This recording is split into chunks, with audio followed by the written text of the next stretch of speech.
Welcome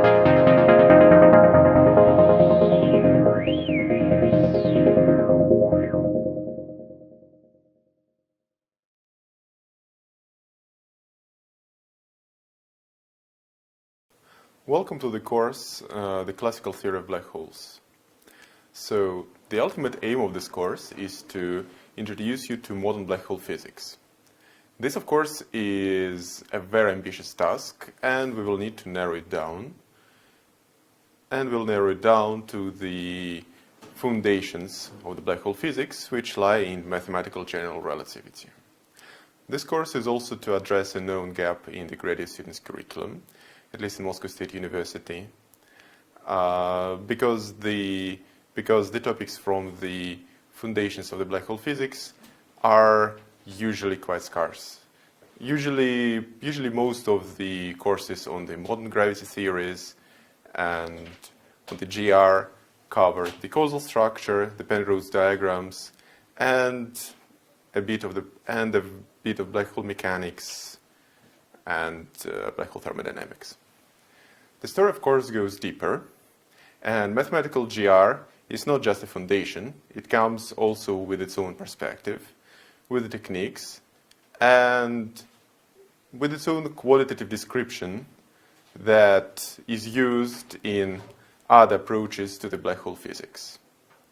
So, what are contemporary approaches to the black hole physics? Well, so the black holes play an immense role in theoretical physics, to say the least.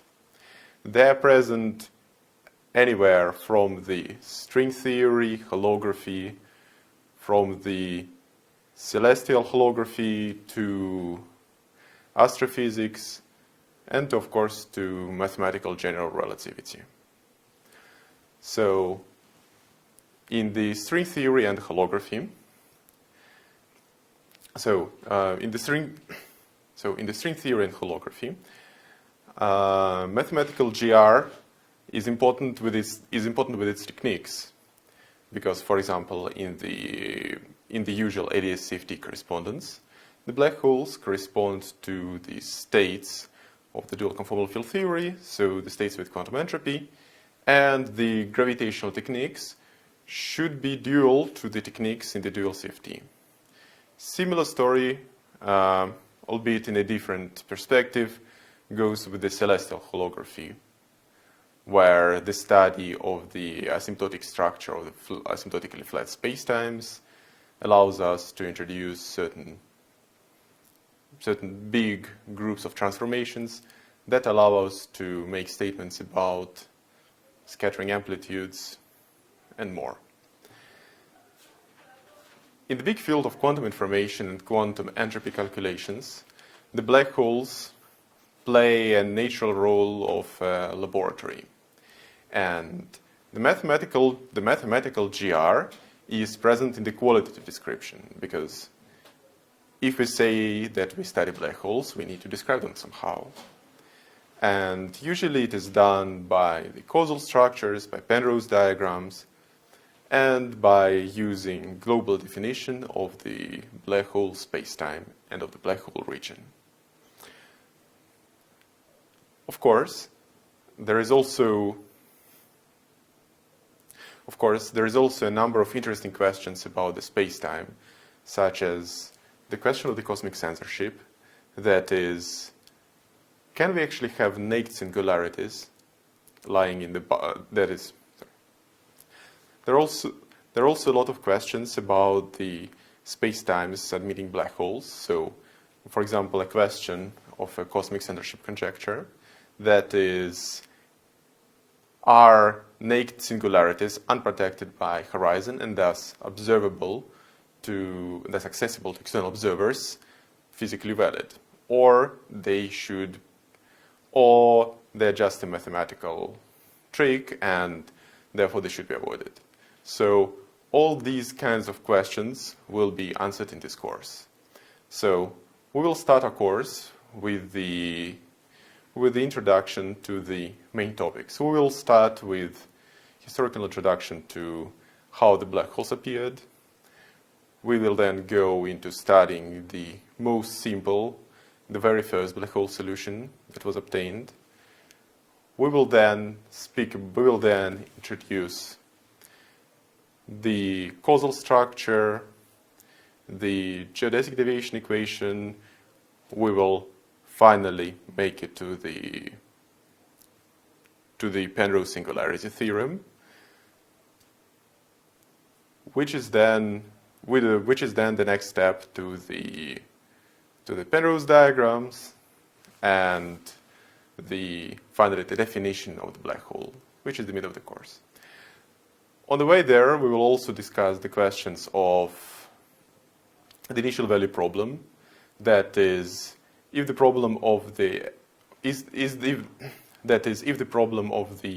evolution of the initial data in GR is actually well posed, and for example, can we speak about the stability of the known solutions, or are black holes just a mathematical trick? And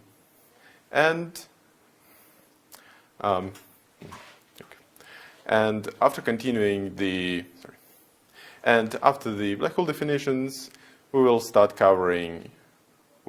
studying the more complicated black hole spacetimes, that is Kerr-Newman spacetime. We will study the effects of the physical effects of rotations. We will then study the charges. We will then study how to calculate the charges of such spacetimes. And with this, we are ready to make the final steps of the course, the introduction of the black hole mechanics. So the black hole mechanics and the most famous 3 laws of the black hole thermodynamics will be the culmination of our path, and we will have to stop our course there. Unfortunately, in this course, we will not discuss the Hawking radiation, but hopefully it will be material for the next course to continue. So, on our path to black hole mechanics, we will also discuss the questions of the black hole solutions of the general relativity. That is, the questions of the black hole theorems, such as rigidity theorem and no-hair theorems. In other words, these are theorems that classify the solution space of the general relativity. I must do an important disclaimer. This course is based off the course by Harvey Riel done at Cambridge Part 3. And you can find his lecture notes online, and there will be, of course, a lot of similarity. So what other literature should I recommend? So I found the most useful book to be the book by Grumila and Sheikh Shabari. This is also the most modern book, which covers a lot of material starting from the GR foundations to the modern topics of black holes in holography and the problems of the quantum information and quantum entropy of the black hole spacetimes. So this is the most modern book, and as far as I know, there is no Russian translation yet. There is also a classical trio. There's also a classical trio of black hole books. That is the book by Frolov and Novikov, The Black Hole Physics, the book by Hawking and Ellis, Large-Scale Structure of the Spacetime, and of course the book by Wold, General Relativity.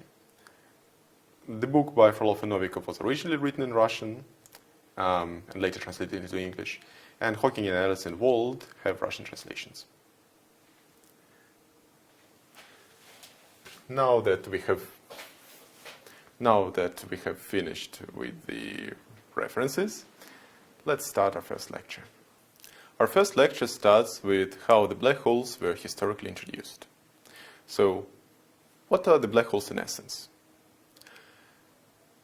Wheeler has historically formulated and introduced this term as a synonym for completely gravitationally collapsed object. That is,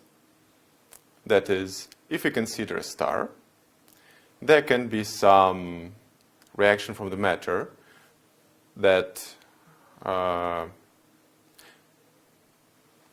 is, if you consider a star, there should be some reaction from the matter that counteracts the gravitational attraction, the collapse. A typical star, our sun included, is protected from the collapse by the thermal pressure coming from the nuclear reactions in its core. So, as the fuel slowly burns out, the star cools down and it reduces to its core made of the most stable chemical elements. That is, if you recall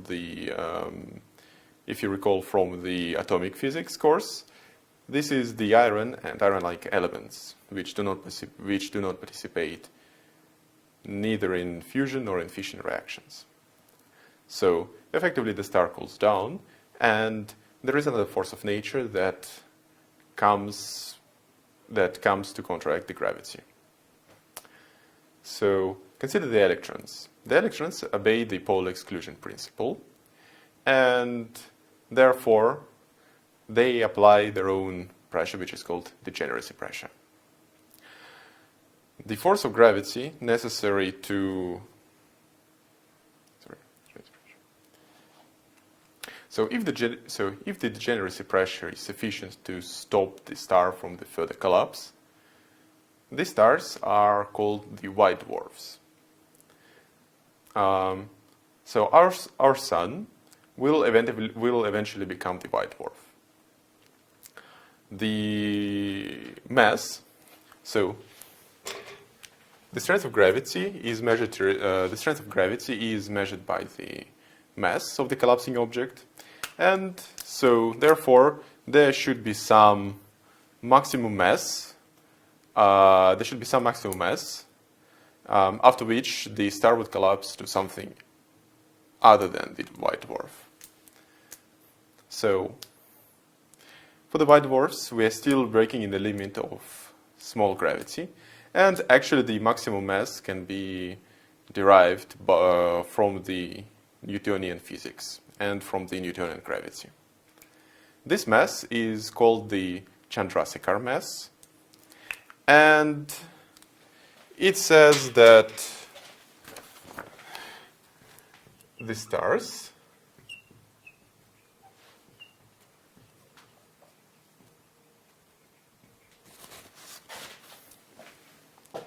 the maximum mass of the iron core should be around 1.4 sun masses. This is of course heavier than the mass of than the current mass of the sun, which is furthermore strengthened that the sun would lose some of its matter during the earlier stages of the collapse. So what comes next? If the degeneracy pressure of the fermions is overcame, they are pushed onto the atomic nuclei, and the reactions of the inverse beta decay start. So we have the capture of the so we have that the electrons are captured by the proton, and as a result of the inverse beta decay, we have neutrons and a lot of neutrino radiation that carries away some of the mass. The resulting object consists mostly of the neutrons, and therefore is called a neutron star.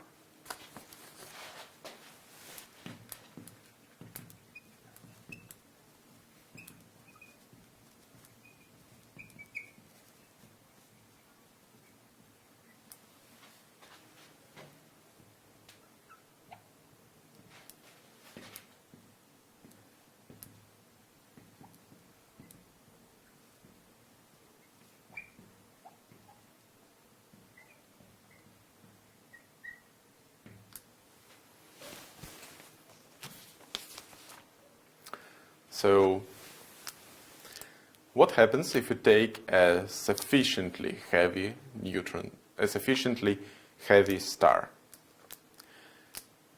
Well, again, neutrons are fermions, and they have their own degeneracy pressure. If the force of gravity is strong enough, the degeneracy pressure is overcame, and they eventually collapse into something else.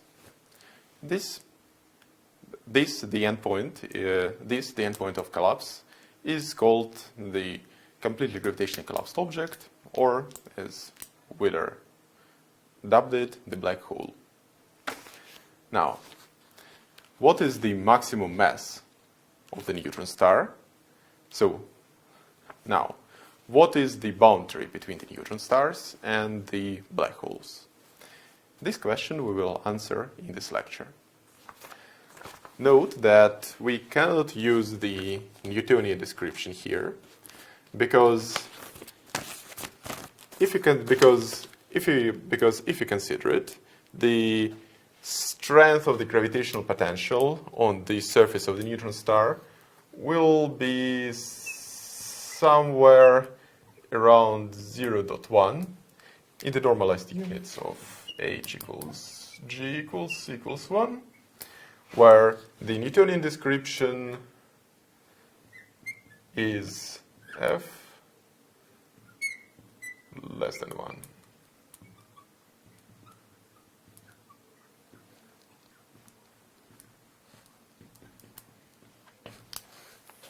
Indeed, in this lecture we will show that the boundary that we will derive doesn't have a Newtonian analog. In this lecture, so what is the boundary? In this lecture, we will show that the mass of the neutron star cannot exceed 5 masses of the Sun. This estimation can in fact be improved to 3 Sun masses. Now, in order to simplify our derivation, let's consider a rather simple model. So let's take that the star is not rotating and is spherically symmetric and static. So the matter of the star will be modeled, again for the simplicity, by the perfect fluid. So together, gravity and matter would form a coupled system, and we will be solving the Einstein equations to derive the solution and the boundaries for the possible solution. On our way there, we will also show that in the vacuum, the solution must be the Schwarzschild one. One thing I want to say is that on our way to a physical result, we will also do a number of geometric etudes, which will help us to introduce the geometric techniques in the field. Okay, so let's start with the notion of the spherical symmetry.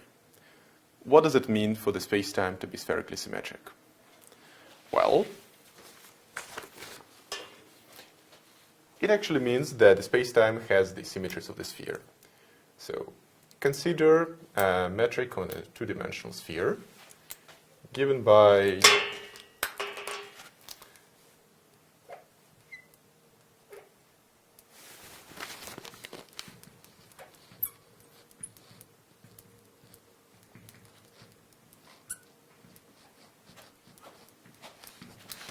we have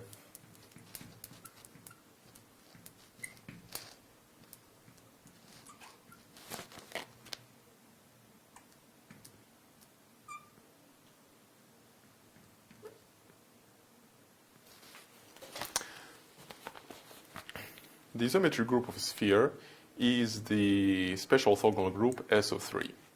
Well, actually O3 if we add the reflections. So any one-dimensional subgroup of SO3 gives a one-parameter subgroup of isometries, and therefore its own killing vector field. Therefore, we have the definition. The spacetime is spherically symmetric if it possesses the same symmetries as a round sphere. We call a spacetime to be spherically symmetric if its isometry group contains an SO3 subgroup whose orbits are two spheres. Recall from the group theory that the orbit of a point is a submanifold obtained by the action of the complete set of the diffeomorphisms, that is the representation of the group, of the given group. So there is a notable counterexample that emphasizes the importance of the second part of the definition. The orbits must be two spheres.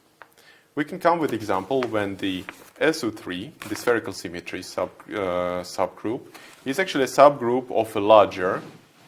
It is a subgroup of a larger group. So, for example, of the SU2, and it has three-dimensional orbits. Its orbits are actually three spheres. A typical example is the Taub-Nut spacetime, and you will familiarize with this metric in the problem in the lecture notes.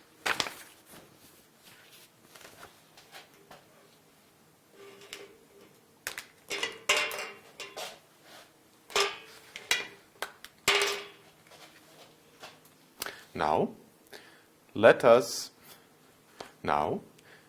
introduce a convenient radial coordinate that we'll use later. So, we will define the area radius function to be such a radial coordinate that the factor of the metric corresponding to the two sphere is written in the form is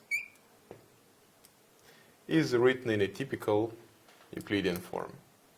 So, how will a metric of a spherically symmetric spacetime look like?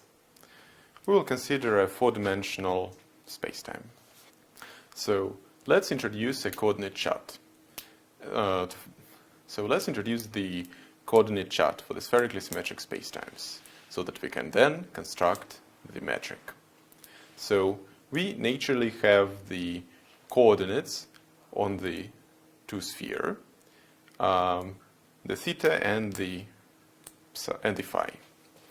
So we can then take the radial coordinate as the area radius function.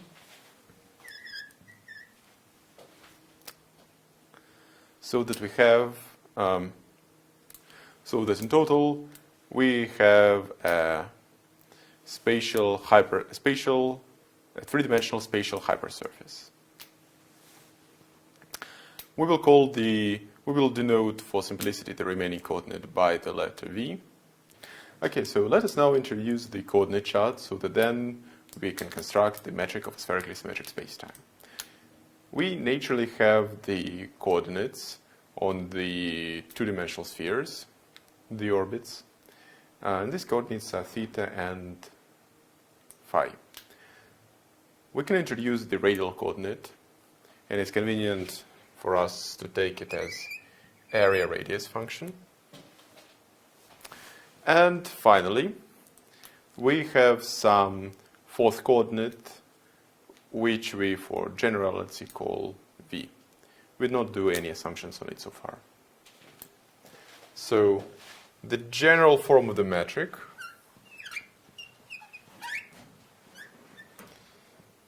then becomes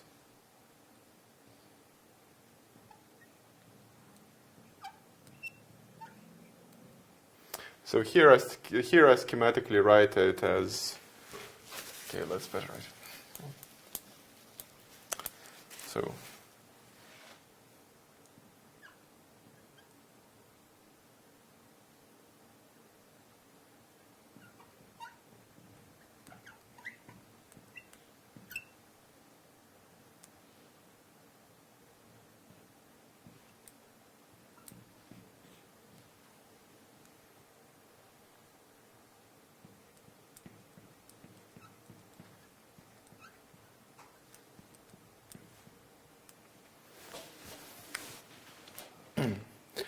So we are certain about the theta and phi block, and the v and r block we so far leave aside. So what is about the v theta, v phi, r theta, r phi cross terms? Well, if we consider the action of this, if we actually consider the action of the SO3 subgroup, these terms would break the spherical symmetry. So these terms must be set to 0. As you see, the assumption that the SO3 has two-dimensional orbits instead of possible three-dimensional one significantly restricts the spacetime so that locally it looks like a warped product. So we have that the metric is locally ds squared gv squared plus 2gvr dr plus grr dr squared plus r squared d theta squared d omega squared. So what does it actually mean for the spacetime to be independent of time? That is, to be stationary or static? Well, the definition of stationarity simply involves some time-like killing vector field. So we will call a spacetime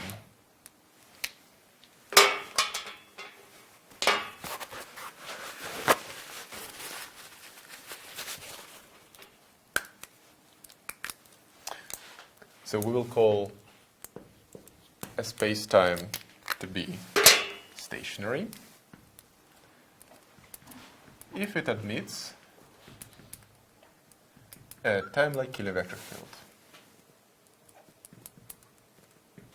Here, we take the convention that we work with mostly positive metric, and the signature of the spacetime is minus plus plus plus. So can we define the special chart for stationary spacetimes? Yes. So if we are given a vector field on the manifold, we can then construct a family of integral curves. So lines such that the vector field is tangent to them. And then we can consider the flow along these integral curves. So it is natural to introduce the parameter of the flow, and let's denote, and we can take it as a coordinate. So let us pick the hypersurface, which is nowhere tangent to the time-like killing, to the given time-like killing vector field. Then we can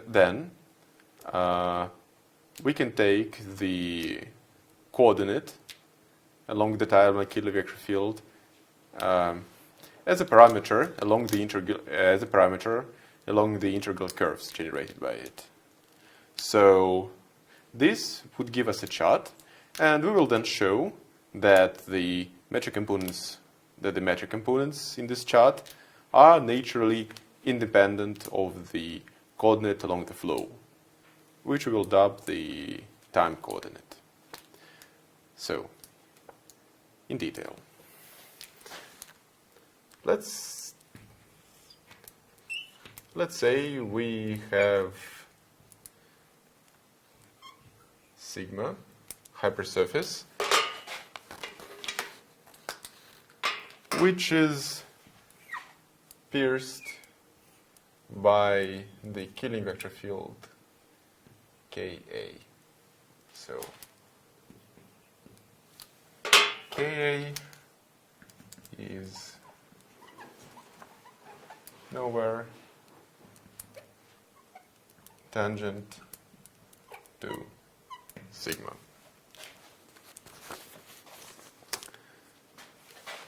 Let's call the xi the coordinates on sigma.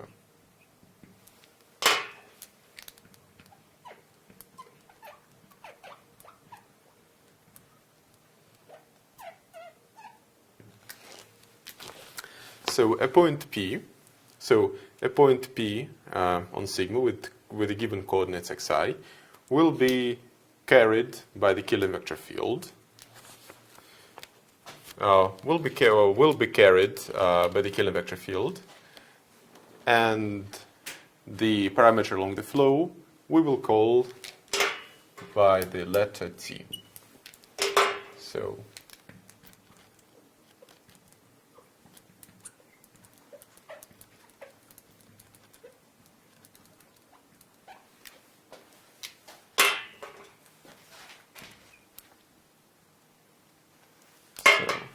we have point P. So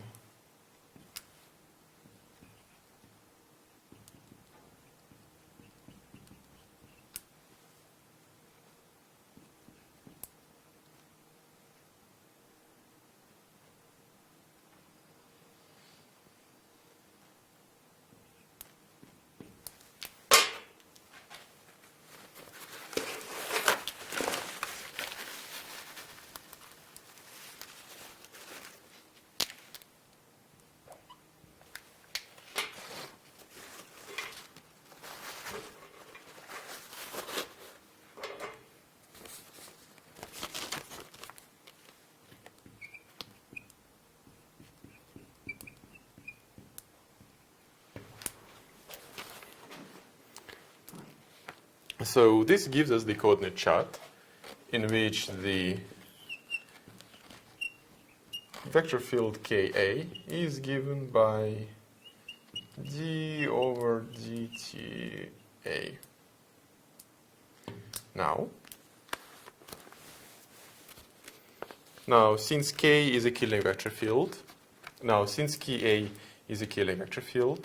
then all quantities on the hypersurface will be invariantly carried over along the flow of the Killing vector field. So, for example, a distance between the 2 points P and the point Q, will be invariantly carried over by the Ka, and the distance between the 2 points P prime and Q prime will be the same as P and Q. So in other words, the metric. In other words, the flow of the Killing vector field through the hypersurface sigma will generate a family of the hypersurfaces sigma tau, basically the constant time slices, and the metric on these constant time slices is effectively the same. So we have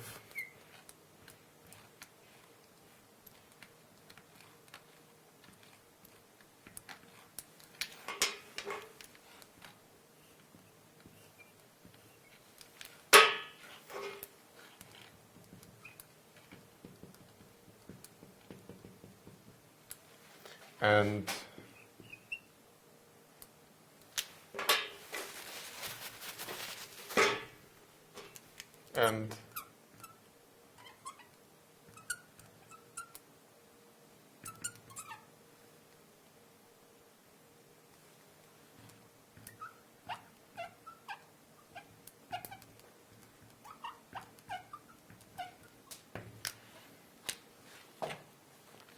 so therefore the metric is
where I have collectively denote xi by x to avoid the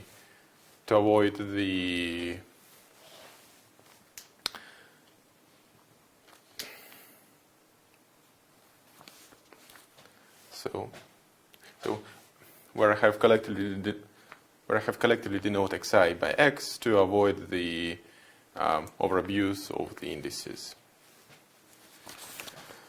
Good. So of course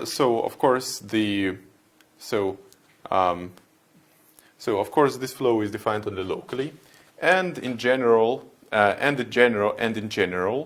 if we're given a kilometric field, it doesn't mean that the space-time is necessarily foliated by the constant time-slice hypersurfaces.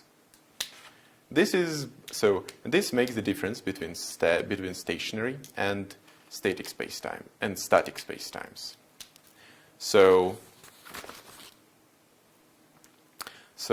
if the given vector field indeed introduces a foliation, one can say that this vector field is hypersurface orthogonal.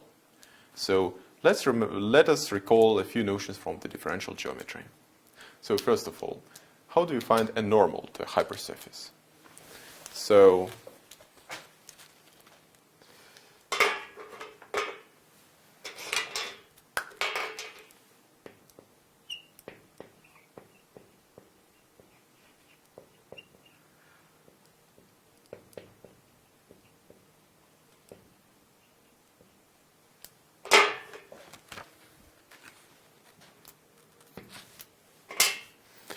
let's say that sigma is again a hypersurface, and it is given by some algebraic equation. So it is a fact from differential geometry that a manifold can be described either by a standard construction of the charts forming an atlas, or equivalently by some algebraic equation. So by embedding a given manifold into some high-dimensional manifold, usually into high-dimensional Euclidean spacetime. So let sigma be some hypersurface of a manifold M, and so sigma is specified as some algebraic equation f of x equals 0, where f of x is some function.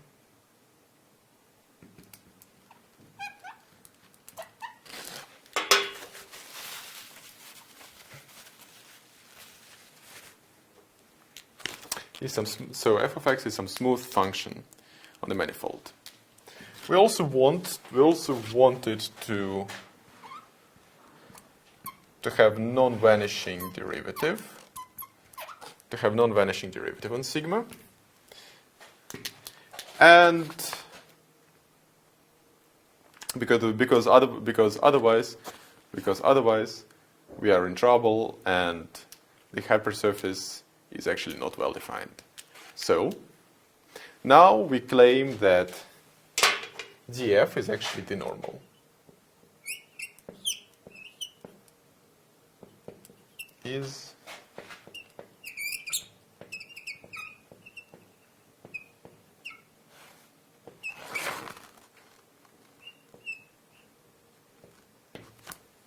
So how do we show it? Good. So consider any killing vector. So consider any tangent vector.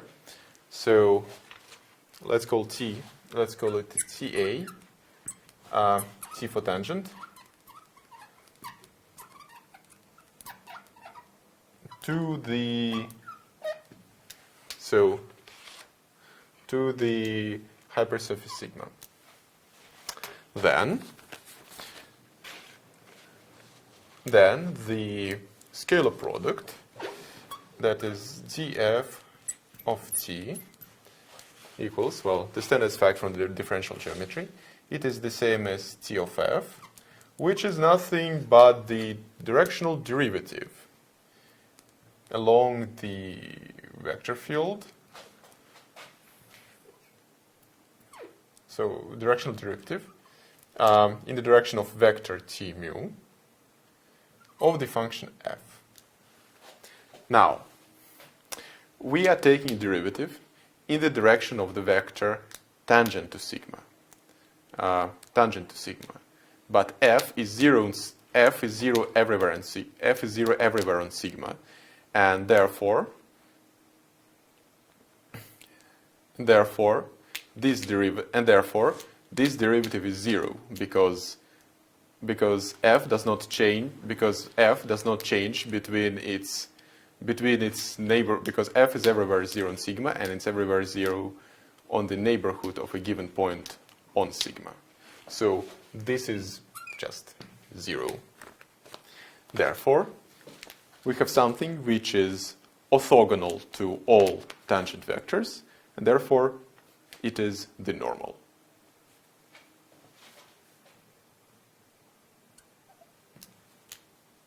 So we have just shown that df defines the normal to hypersurface sigma given by the zeros of the function f. Now, what is the general form of the normal? A nice exercise is to check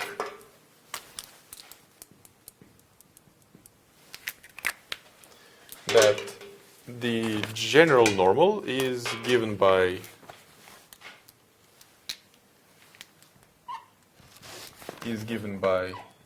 g df plus f n prime. So g smooth. So g is a smooth function, and n prime is a smooth one form. So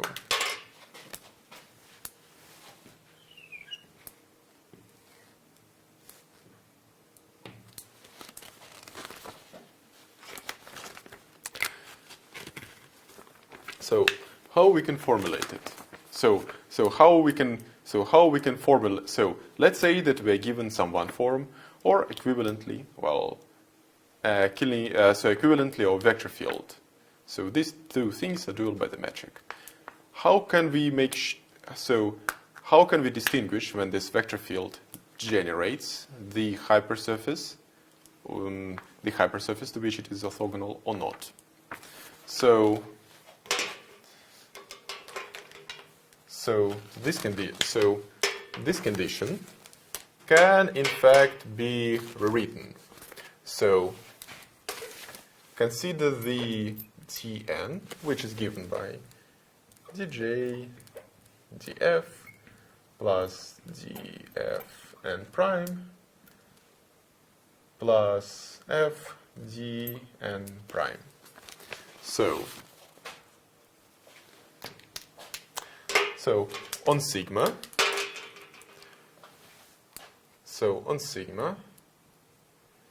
we have that this thing vanishes because f is 0 on sigma, and we have that then it equals to df wedge n prime minus dg. So as you can see, if we wedge it with the normal n again, we will get 0.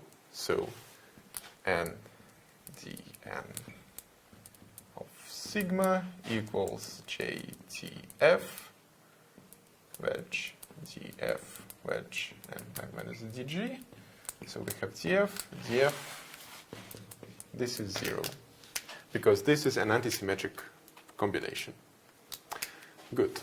So this in fact is one way of the Frobenius theorem. So if we are given such one form and equivalently a vector field which satisfies this condition, then this vector field defines a hypersurface. So we have a theorem.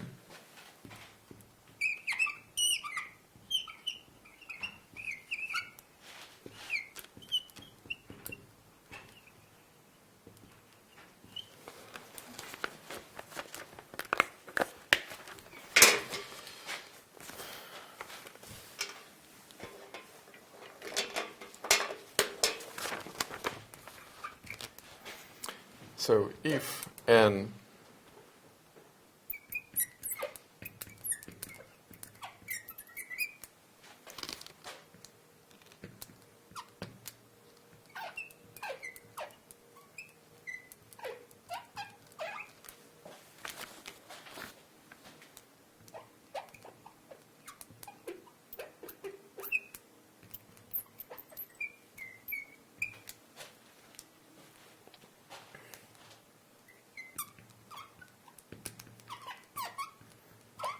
So if you have a non-zero one form which satisfies this condition everywhere, then there exists two functions f and g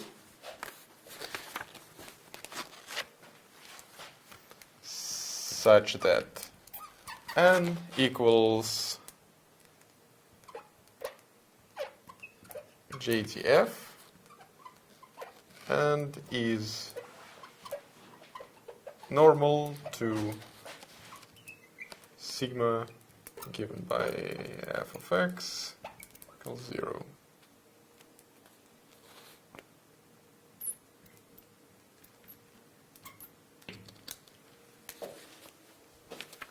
So it is normal to the surfaces. So it is normal to the surfaces of constant f. Sorry, f equals constant. And therefore, n is hypersurface orthogonal.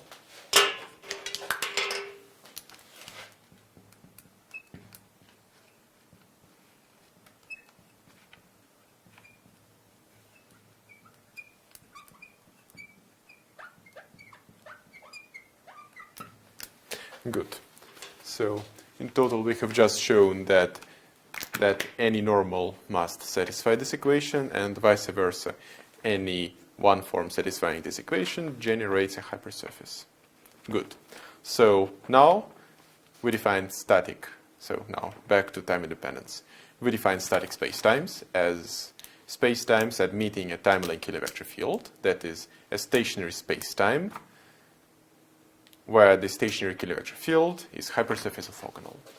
So what is the metric for the static spacetimes? So how does the metric for the static spacetimes looks like? So let's say again we are given a hypersurface sigma, and we are given a Killing-vector field, and we are given a Killing-vector field which is normal to sigma, and we are given a Killing-vector field which is normal to sigma. So Killing-vector field is nowhere tangent. So Killing-vector field K is nowhere tangent to sigma. And if yes, n can be taken orthogonal. So then sigma is effectively given by Frobenius. Sigma is defined as T equals constant. So sigma is defined as a constant time slice. So therefore,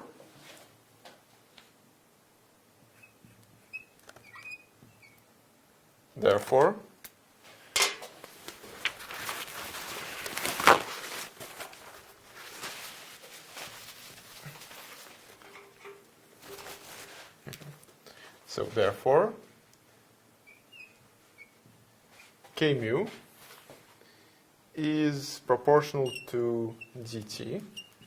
Mu equals 1, 0, 0, 0. But we have that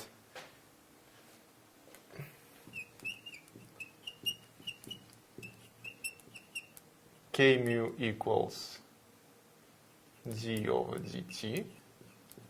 Mu equals 1, 0, 0, 0, So therefore, the metric actually takes the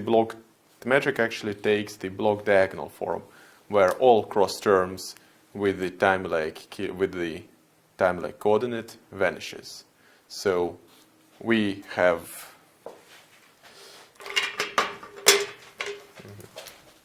that the spacetime metric is given by ds squared equals gtt dt squared plus gij of x dxi dxj.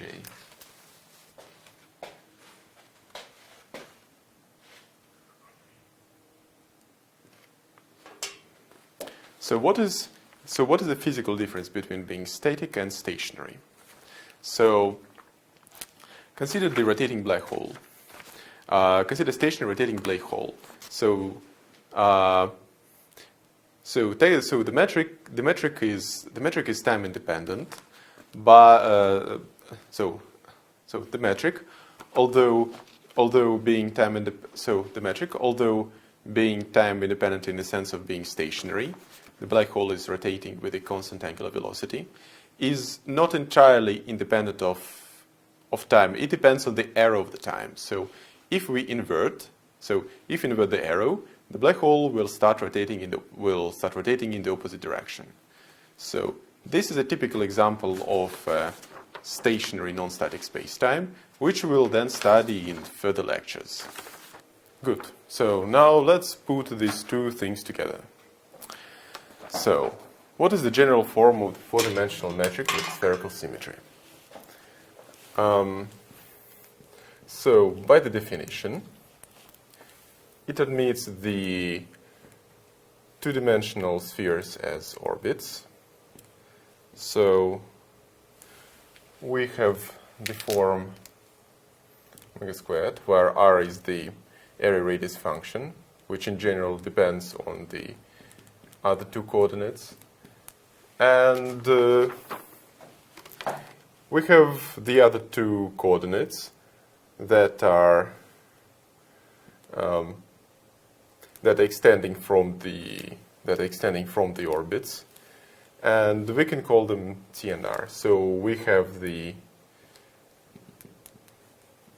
dt squared plus dt dr plus so dr squared plus possible cross terms. So these are the cross terms of the form dt d theta, dt d phi, dr d theta, dr d phi. So where this is the cross term between TNR and the coordinates of the two-dimensional orbits of the SO3 group. Now, it's easy to show that these cross terms vanish. So, by the definition of spherical symmetry, our four-dimensional spacetime inherits the symmetries of the sphere, the SO3 group. And therefore, it inherits its Killing vector fields. The Killing vector fields of the sphere are given by d phi, k2 equals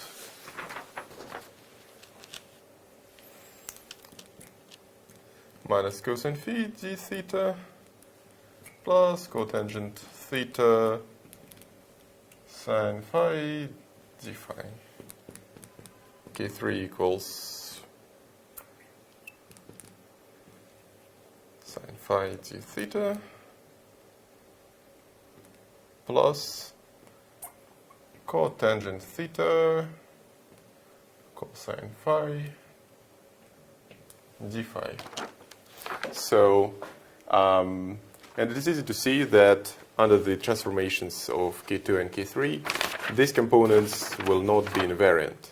These components will not be invariant at the K2 and K3. And therefore, they have to vanish.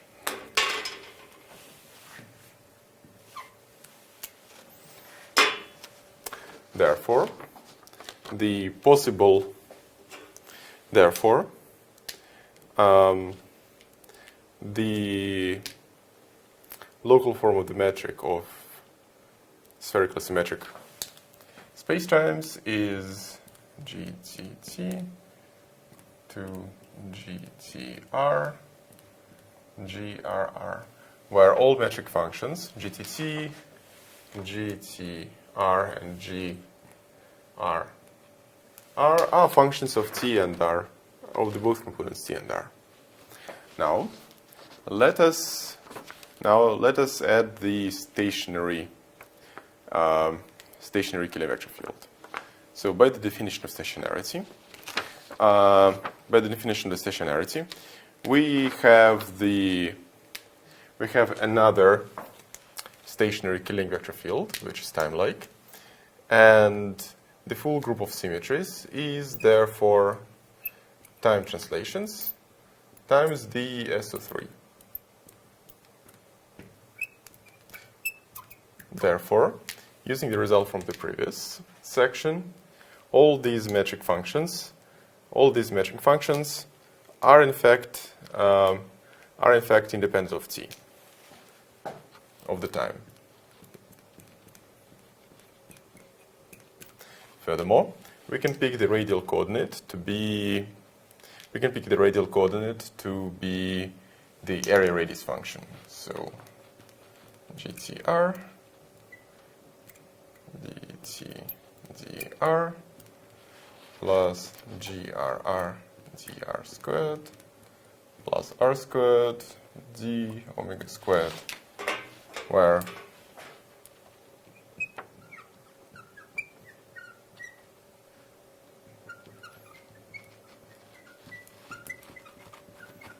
all these functions are functions of one variable only. Now, consider the transformation.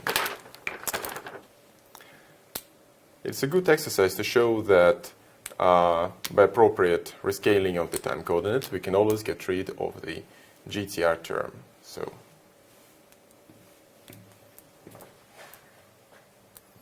exercise. So, consider the following transformations of the time coordinate. So we go from T to T tilde, which is given by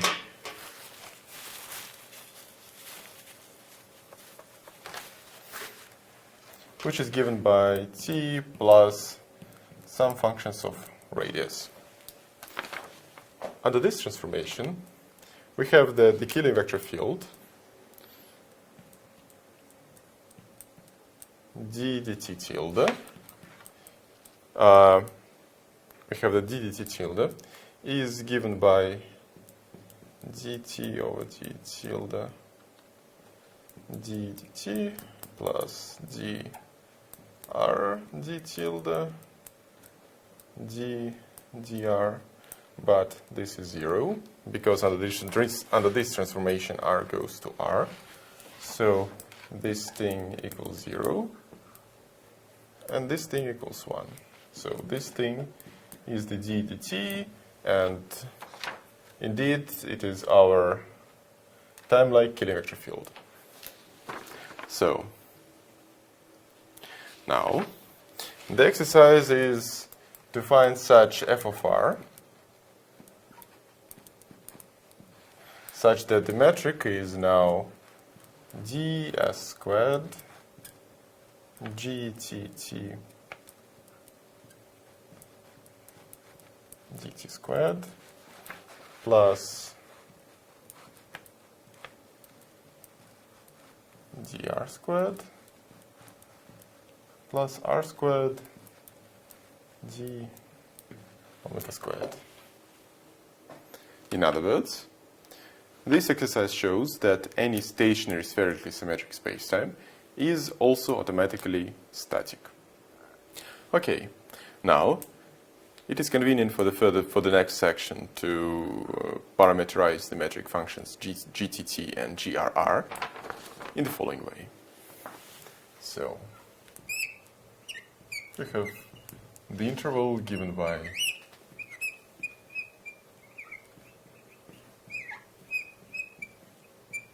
plus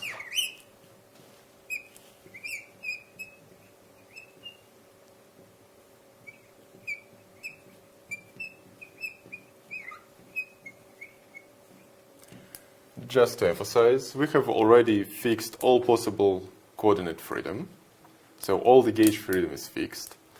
And we are just introducing different functions in terms of GTT and GRR. Okay. Our final step is, of course, to introduce the matter. So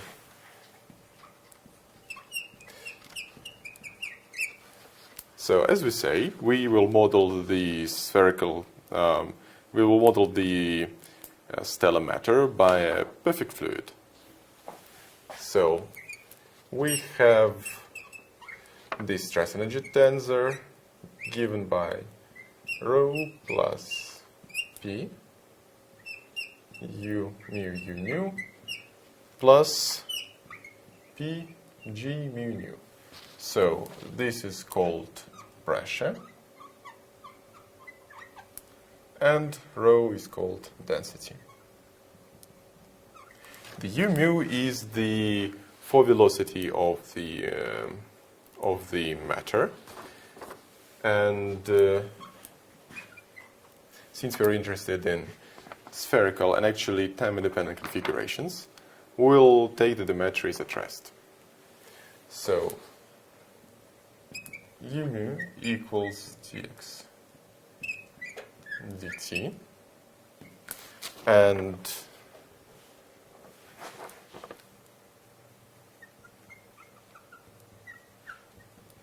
fluid is at rest, means that u mu is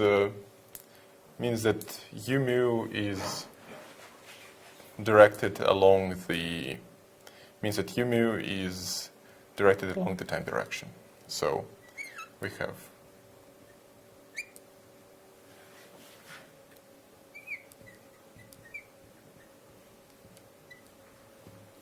where we have written u mu such that it is normalized, such that u squared equals -1. And of course here it shouldn't be time, it should be some parameter tau.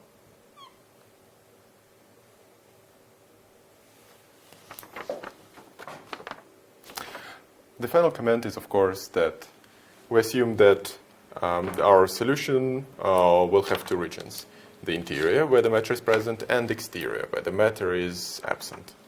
And in the exterior, therefore, the pressure and the matter density is 0.